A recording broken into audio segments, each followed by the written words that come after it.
Welcome to this week's episode on the rolling restoration of my 1983 240D with a 4-speed manual transmission. If you haven't been following this series, I'll put a link in the description below which will take you to the full playlist.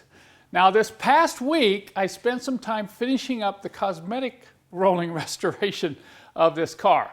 And it included a few little things that I wanted to take care of. But today, I've got to start on the mechanical. You think, why did you do the mechanical first? I already told you that in a previous episode. I like to make my cars beautiful first, so I get the inspiration to keep working on them. Now, don't you agree? This is one beautiful 240D. Since this front grille emblem was slightly faded, and I had a new one sitting around the shop here, I decided to go ahead and replace it. Now, some of you might think, well, that's not a big difference, but all these little changes add up. While I have this off, I'm going to go ahead and polish this with some chrome polish and then install this new emblem.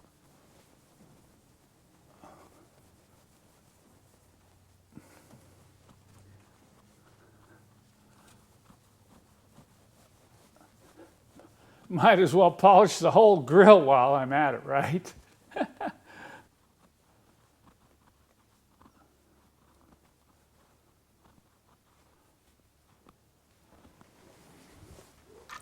So you can just see the line just slightly between the original new chrome and the current chrome condition. That's pretty close. And then you get to see what it looks like installed.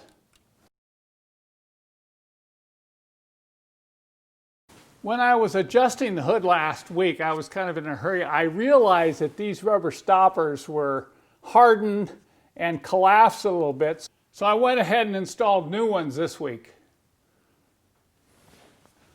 And while installing that new grille emblem, I noticed the front edge of this hood pad was starting to let go. Now this is just a temporary repair. This hood pad is going to have to be replaced. But I didn't want to see it keep falling down and shedding foam into the engine compartment. So I cleaned this up a little bit. I applied our special hood pad glue. This is the only glue I found that even comes close to working on old hood pads that are falling down. And now that that glue's tacked off, I can push this back up in there. Okay, that's good enough for now, but eventually this hood pad right here is going to have to be replaced. And of course, while I was at it, I went ahead and glued the back edge of the loose hood pad as well.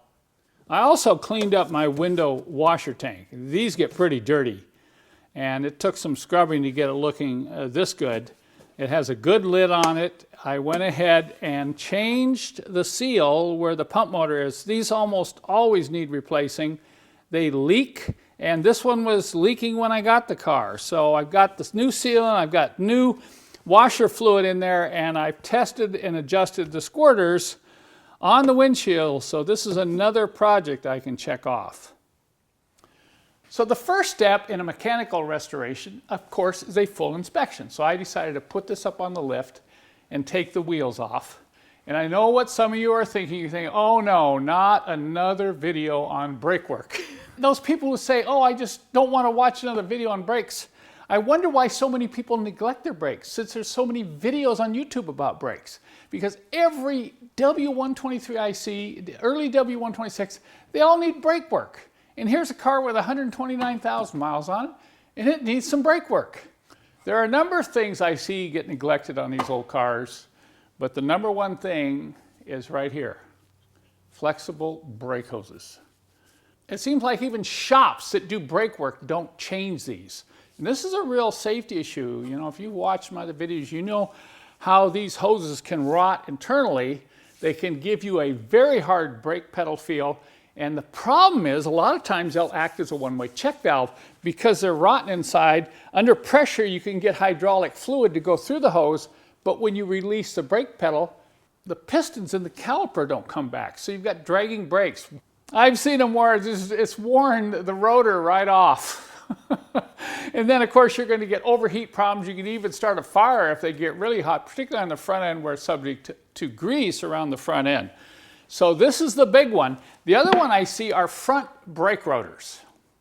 Now, front brake rotors probably don't get as changed as often as rears because it's more work. These are really easy to change. You just remove the caliper, tie it off here, pull this off, and put the new one on. Of course, you want to clean everything up. But on the front one, you've got to pull the whole hub off, separate the rotor from the hub, which is a pain, clean everything up. You end up greasing the wheel bearings and so on. And I think that's why the front ones don't get done. And of course, the front ones are the ones that get the most stress, and they're the ones that overheat, and they're the ones that cause the chattering in the steering wheel when you hit the brakes at high speed. And so I'm changing the front rotors on White Lightning here, but I'm not changing the rear ones. They're in good condition. The pads are worn down to about 20%.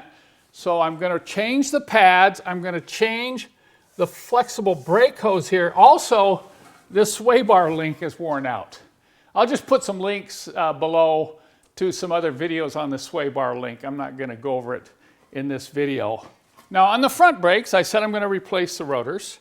I'm going to replace the pads. I'm going to replace the sensor wires. I'm going to replace, I've got brake pad grease. I've got, thread locker to use on the caliper bolts. You always want to use thread locker on these caliper bolts when you replace the calipers. If your bolts are rusty, you should just get new bolts.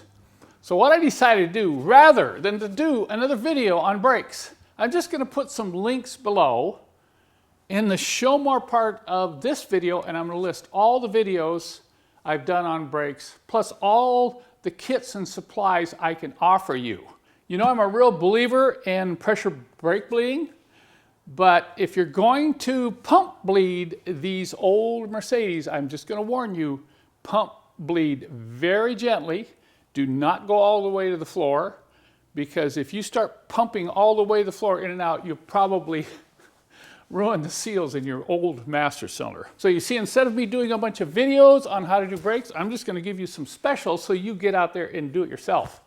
If you get the pads out and you find that you have a sticking piston in one of the calipers, you'll want to get rebuilt calipers, and we offer those on my website. I even have a limited stock of brand new Ate rear calipers that we currently have on hand.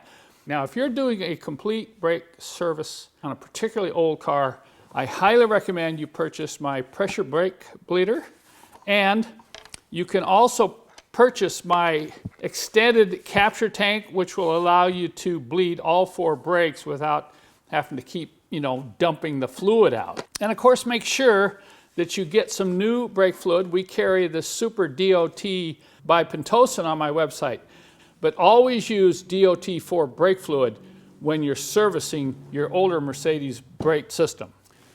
You can see that this car is really clean underneath. There's no rust anywhere on White Lightning, but it's pretty dirty under here. And I've kind of gotten into extreme detailing in the underside of the fenders. You got to see what I did on Winkle. Winkle is my 1983 300SD. I don't think I've ever seen the underside of an original unrestored Mercedes-Benz look as good as Winkle does. Take a look at these photos. Now, I got under there, I pressure washed, I scrubbed, and I did a lot of work. And I think I'm going to do that with White Lightning. I really think if I get under here and do the same thing, pressure wash and scrub this all up, this car is going to probably look as good as my blue 300SD. So I always look at the brakes first, it just goes hand in hand. But right after I look at the brakes, I look at the front suspension. I'm still dealing with that loose steering or a little bit of steering play and White Lightning here. So I gave the front suspension a quick look over, and I found a problem.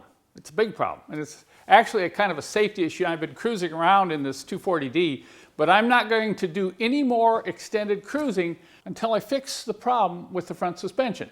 And I'm going to go over that in next week's episode. In fact, what I'm going to do in next week's episode, I'm going to kind of take the camera underneath the car and show you everything that I'm going to have to fix on this car to complete the mechanical restoration. So stay tuned for next week's episode.